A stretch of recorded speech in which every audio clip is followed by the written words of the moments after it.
Hi there!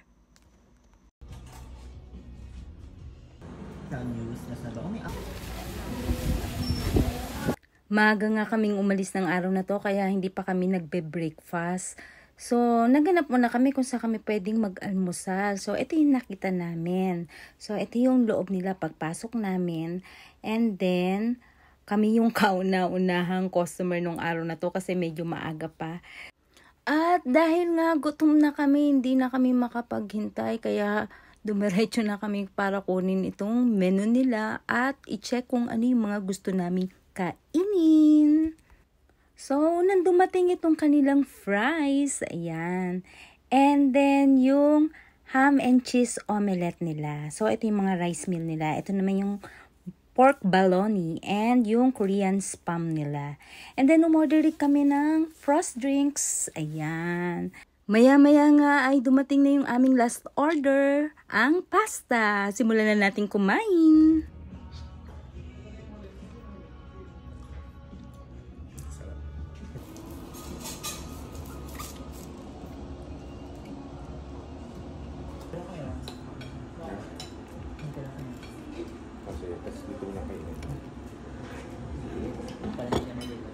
So what causes fire in the At isa mo ng family picture bago umalis. Pagkatapos nga namin kumain, hinatid na namin yung aming anak sa kanyang dorm at kami may pupuntahan pa. Sinundo pala muna namin si Madam para sa aming next destination. Road trip with matching kain ang peg namin sa araw na ito. You know, yung Crocodile Island. Ay! Yung kay ano, Len, yung ginawa na nila kasing ano, ginawa na nilang pond. Parang ano.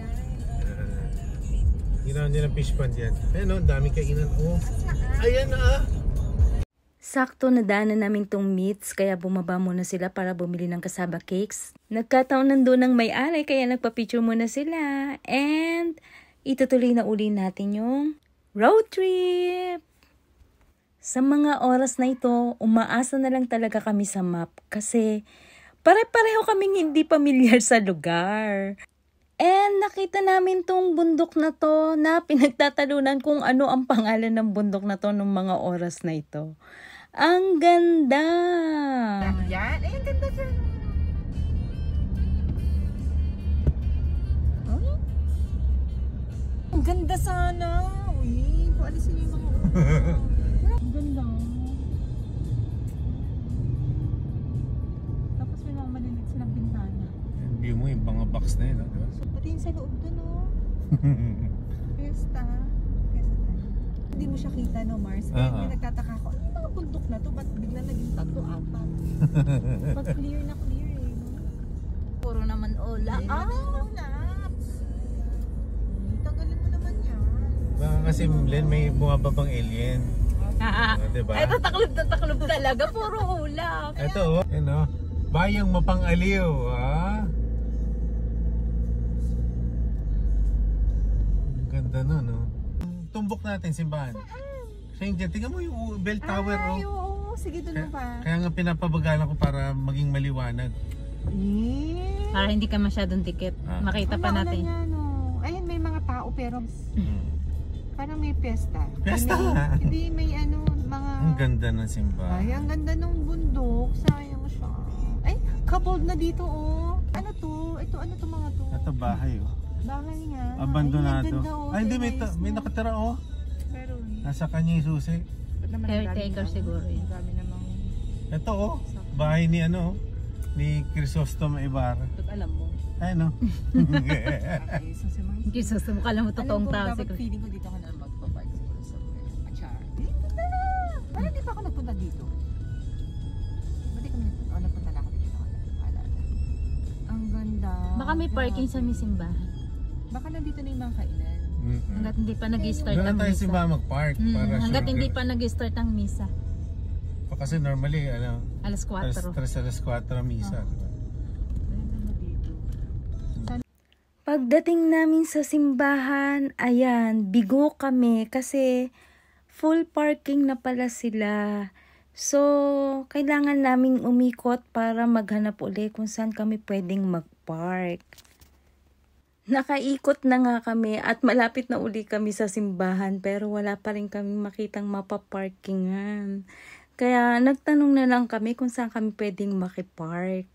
And ang babait ng mga tao dito kasi itinuro nila sa amin kung saan daw kami pwedeng magpark.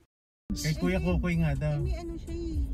At sa wakas, nakapark na rin kami. Kaya eto, naglakad na lang kami papasok sa simbahan.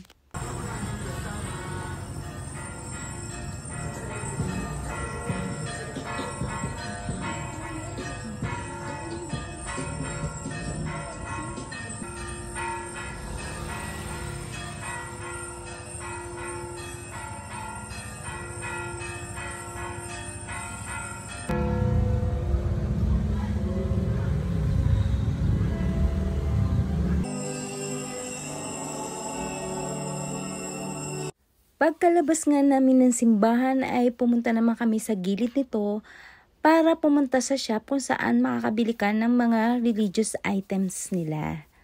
At pagkatapos nga noon ay naglakad-lakad na nga kami para tingnan kung ano pa yung pwede naming mabili or makain. So, ayan, dahil nga nasa liliw na kami, syempre ang aming hinahanap ay tsinelas. At habang naglalakad nga kami, ayan, nakita namin tong mga taong halaman na to. Sa mga oras nga na ito ay nagkahiwa-hiwalay na kami. Tumigil na muna ako sa paglalakad kasi hindi ko na makita kung nasa na si Dada at eto na pala. Kaya pala nawala, ayan, bumili pala ng kasaba cake. So sabi namin magtanghalian na muna kami. So dito kami kakain sa White House Bistro 1938. So ayan, papasok na kami. And titingnan namin kung ano yung aming makakain dito. Late na nga kaming magtatanghalian kaya kami na lang halos ang tao dito kasi tapos na yung lunchtime. At habang hinihintay nga namin yung aming order, nakrinig namin na may mga sumasayaw pala doon sa may labas. So, pinanood muna namin.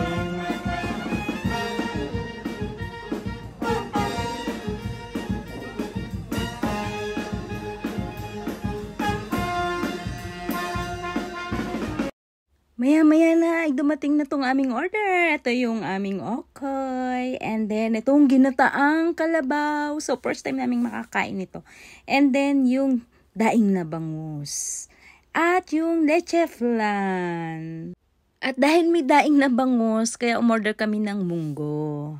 At dahil kumpleto na nga ang aming order, sisimulan na natin kumain. Ang bango nung ano, may tana pa. Masarap. Okay, I'll try it.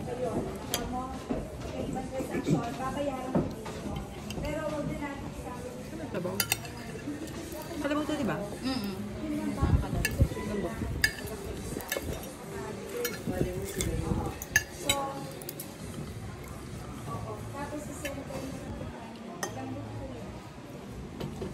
Pwede pa lang ginagata ng kalabaw. Ngayon ako nakakain ng ginatang kalabaw.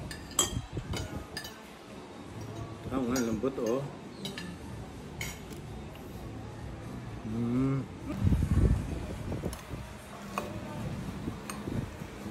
Oh, wow. At dahil nga nakalimutan namin mag-group picture, dito na kami nag-group picture. At ayan pa si Dada with his pinamili. Ayan. And then, ayan, paalis na nga kami kasi tapos na ang aming agenda. And sabi ni Madam, dumaan daw muna kami ng nagkarlan. So, ayan. Since may oras pa naman, pupunta muna kami ng nagkarlan church. Ayan. Nandito na kami. So, ayan, medyo paggabi na ng mga time na to, kaya sumaglit na lang kami dito sa kanilang church. At dahil dumidilim na nga, ay kami babalik na. Kasama siya. Ano to? Nag-party sila. Oo. Ay, kasi nag-ano sila. Ang gandang ano. Yung sunset oh, nga. Yun o, Yung horizon na yun. Maganda, Oh. oo. Kasi ano.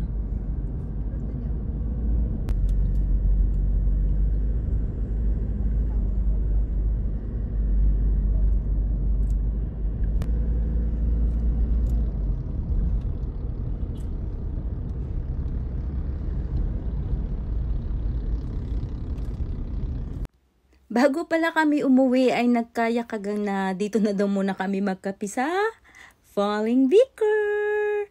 Binabalik-balikan talaga namin tong cafe na to kasi para sa amin, the price is right. At nagsimula na nga kaming umorder at napagdesisyonan namin na hindi muna kami magkakape ngayon. Kaya tilang muna kami. Pero yung kay madam, yung may soda yung kanya. Ayan.